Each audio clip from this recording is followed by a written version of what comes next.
काम आज हम पढ़ने वाले हैं ऊंचाई और दूरी चैप्टर को। अब ये जो हमारा ऊंचाई और दूरी चैप्टर ये बहुत ही इजी चैप्टर है। बस इसमें आपको थोड़े से कॉन्सेप्ट समझने पड़ेंगे। कॉन्सेप्ट क्या है? कॉन्सेप्ट ये है कि दृष्टि रेखा और क्षैतिज रेखा।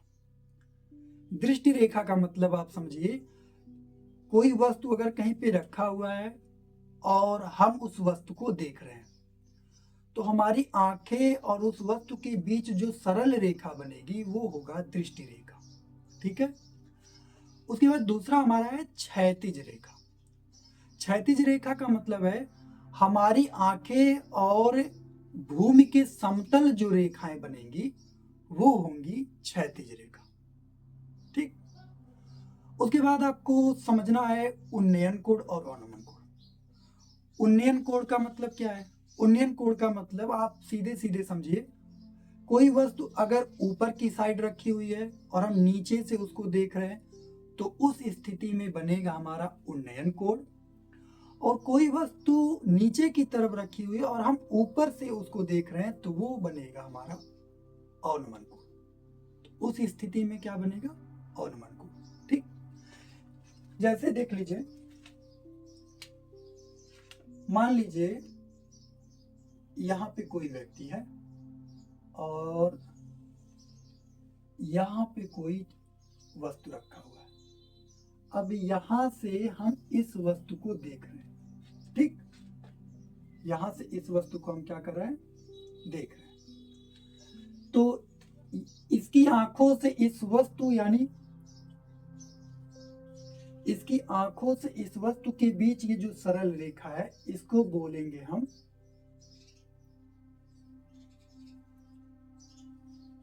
दृष्टि रेखा। दृष्टि रेखा। ठीक है। अब इसकी आंखों से ये जो भूमि के समतल जो रेखा बनती है इसको बोला जाता है क्षैतिज रेखा। ठीक। और इस स्थिति में जो भी हमारा कोण बनेगा वो होता है हमारा उन्नयन कोण।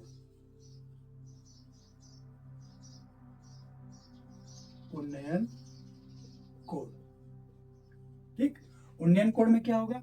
नीचे से हम किसी ऊपर रखी हुई वस्तु को देखेंगे तो उस स्थिति में बनता उन्नयन कोण। इसी का विपरीत अपोजिट क्या हो जाएगा? मान लीजिए कोई वस्तु नीचे की तरफ रखी हुई है और हम यहां से उस वस्तु को देख रहे हैं तो दृष्टि रेखा कौन सी है? ये वाली है,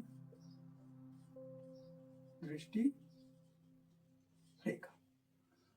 और यहां से धरातल के समतल, समतल कौन होगा? यानी ये साइड वाला। इस स्थिति में जो चित्र बनेगा, जो कोण बनेगा हमारा वो होगा अवनमन कोण। अवनमन कोण। ठीक है।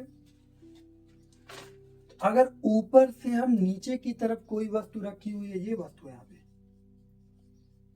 वस्तु, अगर ऊपर से नीचे की ओर मतलब नीचे की ओर कोई वस्तु रखा हुआ है और अगर आप ऊपर से उसको देख रहे हैं तो उस स्थिति में बनेगा अवनमन कोण। और अगर ऊपर की ओर वस्तु रखा हुआ आप नीचे से देख रहे हैं तो वो होगा उन्नयन कोण। ठीक। इन्हीं बेसिस पे सारे क्वेश्चन आप बहुत इजीली सॉल्व कर लेंगे। तो चलिए अब हम क्वेश्चन की ओर बढ़ते हैं। तो ये हमारा क्वेश्चन, 120 मीटर की ऊंचाई पर उड़ने वाली एक पतंग। तो इसका इमेज बनाते हैं। ये हमारा मान लीजिए 120 मीटर की ये ऊंचाई है। ठीक। और हमारी पतंग कहाँ पे? यहाँ पे है। ठीक है। यहाँ पे क्या हमारी पतंग है। क्या कर 120 मीटर की ऊंचाई पर उड़ने वाली एक पतंग एक डोरी से जुड़ी है जो क्षैतिज से 60 डिग्री का उन्नयन कोण बनाती है। यानी उन्नयन कोण बना रही है तो ये कुछ इस तरीके का बनेगा। ठीक। क्षैतिज से 60 डिग्री का कोण बनाती है। तो लीजिए बना दिए 60 डिग्री का उन्नयन कोण। अब पूछ रहा है डोरी की लंबाई बताइए। डोरी की लंबाई यानी हमें ये फाइंड करना है। तो मान लेते हैं कि ये डोरी जो हमारी है एक्स मीटर है, नाम दे दीजिए ए बी सी। ठीक, देखिए मैं बार बार कहता हूं कि कोई भी प्रश्न है, इस दुनिया का कोई भी प्रश्न हो, सभी प्रश्न के जो आंसर होते हैं वो उसी प्रश्न में होते हैं। तो इसलिए कभी भी कोई भी प्रश्न आप सॉल्व करिए तो उसको थोड़ा ध्यान से पढ़िए और कोशिश करिए, अगर आप एक बार में नहीं समझ में आ रहा है तो दोबारा पढ़िए। ठीक है, उस प्रश्न का आंसर आपको उस प्रश्न में ही मिलेगा। तो प्रश्न से आप ये इमेज बना लीजिए, उसके बाद सॉल्व करिए। अब क्या करना है, अब आपको देखिए कुछ चीजें और सीख लीजिए। एक सीधी रेखा जो हमारी होती है यानी ऊर्ध्वाधर रेखा, और एक हमारा जो क्षैतिज रेखा होती है, इन दोनों के बीच हमेशा 90 डिग्री का कोण बनता है। ठीक है, 90 डिग्री। अब देखिए इसके सामने 90 डिग्री के सामने जो होता है उसको बोला जाता है कर्ण। मेरी बातें ये ध्यान से सुनिएगा क्योंकि ये बहुत ही इंपॉर्टेंट है। देखिए जो 90 डिग्री होता है, 90 डिग्री यानी ऐसी स्थिति जहां पे बनेगी एक सीधी रेखा ऊपर से और एक सीधी रेखा क्षैतिज से। इस तरीके की कहीं पे आपको लाइनें दिखी तो समझ जाइए इनके बीच जो एंगल बनेगा वो कितने डिग्री का, 90 डिग्री। अब देखिए 90 डिग्री के सामने वाला जो होता है वो होता है कर्ण। ठीक, अगर आपको पता है तो बहुत अच्छी बात है, नहीं पता है तो समझ लीजिए। 90 डिग्री के सामने जो होता है उसे बोला जाता है कर्ण। ठीक, उसके बाद 90 डिग्री के इधर आ जाइए। अब जहां पे आपको कोण दिया है तो एंगल जहां पे दिया है एंगल के सामने वाला, मान लीजिए 60 डिग्री दिया हुआ है सी, अब इसके सामने वाला जो होगा उसे बोलेंगे हम लंब। क्या बोलेंगे, लंब, वो होता है लंब। और नीचे वाला, बाकी जो बचा नीचे वाला वो होता है आधार। हमेशा नीचे वाला आधार नहीं होता, इसलिए मैं समझा रहा हूं। 90 डिग्री के सामने जो रहेगा वो होगा कर्ण। 90 डिग्री के सामने जो होगा वो होगा कर्ण। उसके बाद जो एंगल दिया जो कोण दिया रहेगा उस कोण के सामने वाला होगा लंब, और उसके बाद जो बचेगा वो होगा हमारा आधार।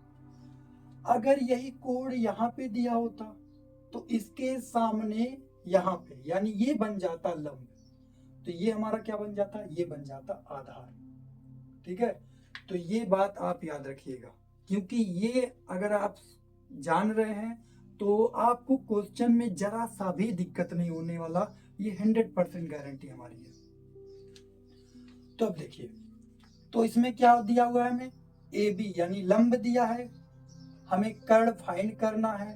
ठीक, तो लंब और ये कर्ण। ठीक, तो लंब और कर्ण किस में होता है, तो लंब और कर्ण होता है साइन में।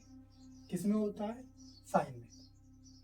तो हम लगाएंगे, तो पहले लिख लीजिए क्या क्या, त्रिभुज ए बी सी में, त्रिभुज ए बी सी में क्या करेंगे, तो त्रिभुज ए बी सी में साइन, साइन कितना डिग्री है, 60 डिग्री है, साइन 60 डिग्री, साइन 60 डिग्री। ठीक, अब ये साइन क्यों लगा रहे हैं, क्योंकि ये हमें दिया है लंब और ये दिया हमें कर्ण, तो लंब और कर्ण किस में होता है, साइन में। तो साइन 60 डिग्री, लंब ए बी और कर्ण कौन है, ए और सी। ठीक, अब वैल्यू रखिए, साइन 60 का मान करड़ी में 3/2 बराबर ए बी कितना दिया हुआ है 120 डिग्री, और ए सी कितना दिया और नहीं दिया इसे मान लीजिए एक्स। ठीक, तो अब हम क्या करेंगे, तिरछा गुणा कराएंगे, तो x का गुणा करड़ी 3 में होगा तो हो जाएगा x करड़ी में 3, और 120 का गुणा 2 में होगा तो 120 दूनी 240। ठीक, अब x से और करड़ी 3 इधर गुणा कर रहे हैं तो करड़ी में 3 को हम उठा के इधर भेज देंगे तो इधर आएगा तो भाग करेगा, तो इधर क्या बचेगा, x बराबर 240 बट्टा करड़ी में 3। करड़ी में 3 नीचे आ गया। देखिए जब भी करड़ी में 3 नीचे हो तो आपको क्या करना है, करड़ी में 3 का ऊपर में गुणा कराना और इसी का करड़ी में 3 नीचे का गुणा, ऊपर नीचे गुणा भाग करा देना। ठीक, तो करड़ी में 3 गुणे करड़ी में 3 करा दिए हम ऊपर नीचे दोनों तरफ, अंश में भी करड़ी में 3 का गुणा करा दिए और हर में भी। अब गुणा कराएंगे तो ये कितना बन जाएगा, 204 x बराबर, पहले लिखिए x बराबर 240 करड़ी में 3 बटे, देखिए करड़ी में 3 करड़ी में 3, कभी भी दो करड़ी अगर करड़ी में दिए हुए जो वैल्यू अगर सेम है, तो अगर दो करड़ी दिया हुआ है, दोनों करड़ी के अंदर जो वैल्यू दिया वो समान है, तो इन दोनों का आपस में गुणा कराएंगे करड़ी करड़ी, तो करड़ी हो जाती है खत्म, केवल जो अंदर वैल्यू बचा है वो रहेगा। तो करड़ी 3 का गुणा कराएंगे तो करड़ी हट जाएगी, बचेगा केवल 3। ठीक है, अब 3 से देखिए 3 का पारा पढ़िए, 3 अठे 24, 24 कट गया, 0 बचा, 0 इधर लिख लीजिए। x बराबर 80 करड़ी में 3, ये हमारा क्या आ गया, मीटर, और यही हो गया हमारा आंसर। तो हमसे क्या पूछा गया था, डोरी की लंबाई मीटर में कितनी है तो लिखेंगे अतः डोरी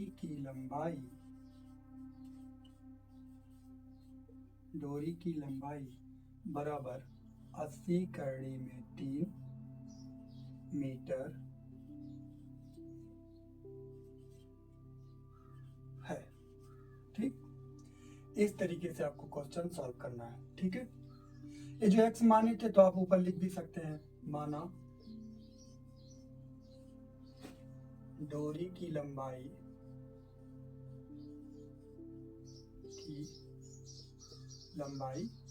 बराबर x मीटर, ये लिख लीजिएगा। ठीक है, इस तरीके से आपको क्वेश्चन सॉल्व करना है। बढ़ते हैं अगले प्रश्न की ओर। क्वेश्चन, समुद्र तल से 75 मीटर ऊंची लाइट हाउस के शिखर से देखने पर दो समुद्री जहाजों के अनुमान कोण 30 डिग्री और 45 डिग्री है। यदि लाइट हाउस के एक ही ओर एक जहाज दूसरे जहाज के ठीक पीछे है तो दो जहाजों के बीच की दूरी ज्ञात कीजिए। क्या कह रहा है, समुद्र तल से 75 मीटर ऊंची लाइट हाउस है। मान लीजिए ये हमारा कोई है लाइट हाउस जो कि कितना मीटर ऊंचा है, 75 मीटर। ठीक, 75 मीटर ये ऊंची हमारी लाइट हाउस है। मान लीजिए हम नाम दे दिए, ये है ए और ये है बी। ठीक, समुद्र तल से तो ये हमारा ए यहां से शुरू हुआ बी तक। ठीक, ये लाइट हाउस की ऊंचाई है। अब क्या कह रहा है, लाइट हाउस के शिखर से देखने पर, यानी यहां से देखने पर दो समुद्री जहाजों की अनुमान कोण 30 डिग्री और 45 डिग्री है, यानी दो समुद्री जहाज है। तो मान लीजिए एक जहाज यहाँ पे है और इमेजिन कर लीजिए दूसरा जहाज हमारा यहाँ पे है। ठीक, थोड़ा और लंबा खींच देते हैं। मान लीजिए दूसरी जहाज यहाँ पे, ठीक, इसको मिला दीजिए। पहली जहाज मान लीजिए ये हमारा सी पहली जहाज है और ये डी जो हमारा है दूसरी जहाज है। ठीक, क्या कह रहा है, जहाजों के अनुमान कोण 30 डिग्री और 45 डिग्री है। तो पहला जो हमारा होगा, जो सबसे नजदीक होगा वो 45 डिग्री होगा और दूर वाला हमारा होगा वो होगा 30 डिग्री। कभी भी 2 डिग्री आपको दिया रहे तो 2 डिग्री अगर आपको दिया हो तो आप याद रखिएगा सबसे बड़ी जो डिग्री होगी वो पहले लिखिएगा और सबसे बाद वाला जो डिग्री यानी जो कोण दिया होगा उसको बाद में लिखिएगा। ठीक है, यानी जितनी दूरी पे रहेगा कोण उतना कम बनेगा, जितनी नजदीक रहेगा कोण उतना अधिक बनेगा। अब हमसे क्या कह रहा है, अनुमान कोण। अनुमान कोण के बारे में समझाया था ना, ऊपर से अगर नीचे की तरफ देखा जाएगा तो वो उस स्थिति में बनेगा अनुमान कोण। अब यहाँ पे ऑनमन कोड बन रहा है, तो ऑनमन कोड बन रहा है तो हम कौन सा फार्मूला लगाएंगे, चलिए देखते हैं। तो ये बन गया हमारा इमेज। अब हम कुछ लिखेंगे, जो भी हम बनाए उसके बारे में लिखिए। चित्र से माना, हमने क्या माना है, ए बी एक लाइट है, ए बी जो है, ए बी बराबर 75 मीटर दिया हुआ है, ठीक। उसके बाद बी से दोनों जहाजों, ठीक, दोनों जहाज के बारे में लिखेंगे। बी से दोनों जहाजों का अवनमन कोण, दोनों जहाजों का अवनमन कोण कितना है, 45 डिग्री, 30 डिग्री है, ठीक। ऐसे लिख लीजिए थोड़ा सा। अब उसके बाद हम सॉल्व करेंगे। तो देखिए ये हमारा 90 डिग्री बन रहा है, ये वाला और ये वाला 90 डिग्री। 90 के सामने क्या होता है, कर्ण, और जो हमारा कोण दिया होता है उसके सामने क्या होता है, लंब। हमसे क्या पूछ रहा है, जहाजों के बीच की दूरी बताइए, यानी ये इन दोनों के बीच में, इन दोनों जहाजों के बीच में की दूरी ज्ञात करनी। क्या करा, दो जहाजों के बीच की दूरी, इसके और इसके बीच में कितनी दूरी है ये हमें बताना, ठीक। तो पहले हम इसको सॉल्व करेंगे, ए बी और सी को। तो लिखेंगे त्रिभुज ए बी सी में, त्रिभुज ए बी सी में, तो इसके सामने लंब और ये हो गया हमारा आधार, ठीक। अगर ये लंब है तो ये हमारा आधार है। तो लंब और आधार किस में आता है, tan में आता है। तो हम यहाँ पे लिखेंगे tan 45। tan कितना निकालना, 45 डिग्री। पहले आपको पता करना है कि क्या लगने वाला है, साइन लगेगा, कॉस लगेगा, tan लगेगा। उसके बाद जो वैल्यू दिया है, जो कोड दिया है, उसका मान निकालिए और फिर सॉल्व करिए, ठीक है। तो लंब बटे आधार tan में होता है, इसलिए हम लिए इस बार tan 45 बराबर ए बी बटे ए सी, ठीक, ए बी बटे ए सी। तो tan 45 का मान कितना होता है, 1 होता है, ठीक। tan 45 का मान 1। अब ए बी कितना दिया हुआ है, 75, और ए सी नहीं मालूम, चलिए ए सी वैसे छोड़ देते हैं। तो इसका गुणा 1 में कराएंगे तो ये हो जाएगा ए सी बराबर 75 मीटर, ठीक। ये आ गया हमारा ए सी, ये हमें फाइंड हो गया। अब इसको सॉल्व कर लिए, अब हम इसको सॉल्व करेंगे, ठीक। तो अब हम फिर फाइंड करेंगे त्रिभुज ए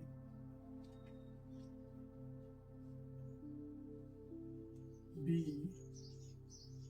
और डी में 30 डिग्री यानी ये पूरा, ठीक है। 45 डिग्री आधा बना रहा है, तो 30 डिग्री यानी पूरे को हम फाइंड करेंगे। तो ये हो जाएगा त्रिभुज ए बी डी में हम फाइंड करेंगे ए बी और डी, ठीक। तो त्रिभुज ए बी डी में इसमें भी वही लगेगा, यहाँ पे हमें दिया है लंब और ये हमें निकालना है आधार, तो लंब और आधार इसमें भी tan लगेगा। तो tan 30 डिग्री बराबर, तो tan 30 डिग्री बराबर लंब कौन है, ए बी, और आधार का मान हमारा कौन सा है, ए और डी। तो tan 30 का मान, तो tan 30 का मान होता है 1/3, और ए बी हमारा कितना है 75 डिग्री, और एडी नहीं मालूम, एडी छोड़ दीजिए, एडी तिरछा गुणा कराइए, एडी का 1 में गुणा होगा, एडी हो जाएगा एडी, और 75 का कर्ण 3 में गुणा होगा तो 75 कर्ण में ये हमें मिल गया AD पूरा। हमें क्या निकालना है, दो जहाजों के बीच की दूरी, यानी D और C के बीच की दूरी हमें बतानी है। ठीक, तो D और C निकालने के लिए हम क्या करेंगे, हमारे पास क्या मालूम है, AD पता है हमें, और हमें क्या मालूम है, और हमें मालूम है AC। तो अगर AD में से हम AC को निकाल दे तो बचेगा क्या, CD। ठीक, यानी दो जहाजों के बीच की दूरी। तो हम क्या करेंगे, हमें क्या निकालना है, DC। तो ये बराबर किसके हो जाएगा, AD माइनस AC। फिर से समझिए, हमें क्या निकालना है, दो जहाजों के बीच की दूरी। पहला जहाज हमारा यहाँ C है, दूसरा जहाज हमारा क्या है, D है। इस C और D के बीच की दूरी निकालने के लिए हम क्या करेंगे, AD में से हम क्या करेंगे, AC को निकाल देंगे। अगर AD में से AC घटा देंगे तो बचेगा क्या, CD बचेगा, और CD हमें निकालना है। ठीक, तो AD का मान कितना है, 75 × 3 माइनस AC कितना है, 75 मीटर है। ठीक है, तो 75 कड़ी में 3 में से 75 को आप घटा देंगे तो कितना बचेगा, केवल बचेगा आपका कड़ी में 3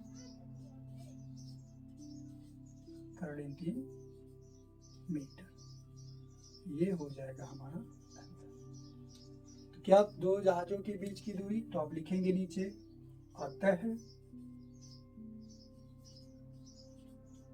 दो जहाजों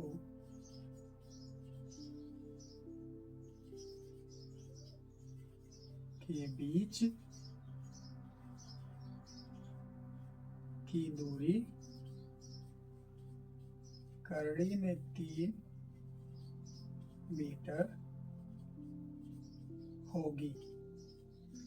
या फिर कड़ी में 3 का मान भी आप रख सकते हैं। तो कड़ी में 3 का मान क्या होता है, 1.732 मीटर। ठीक, तो आप कड़ी में 3 का मान भी रख सकते हैं, 1.732 मीटर। तो कड़ी 3 मीटर होगी या 1.732 मीटर। ठीक, अब आप जाइए और अपनी बुक से क्वेश्चंस को सॉल्व करने का प्रयास करिए। जो क्वेश्चन आपको नहीं समझ में आ रहा है उसके बारे में आप कमेंट में बताइएगा, हम उसको भी आपको समझाने का प्रयास करेंगे। तब तक के लिए हमें आज़ादी दीजिए। बाय बाय, फिर मिलेंगे अगली क्लास में।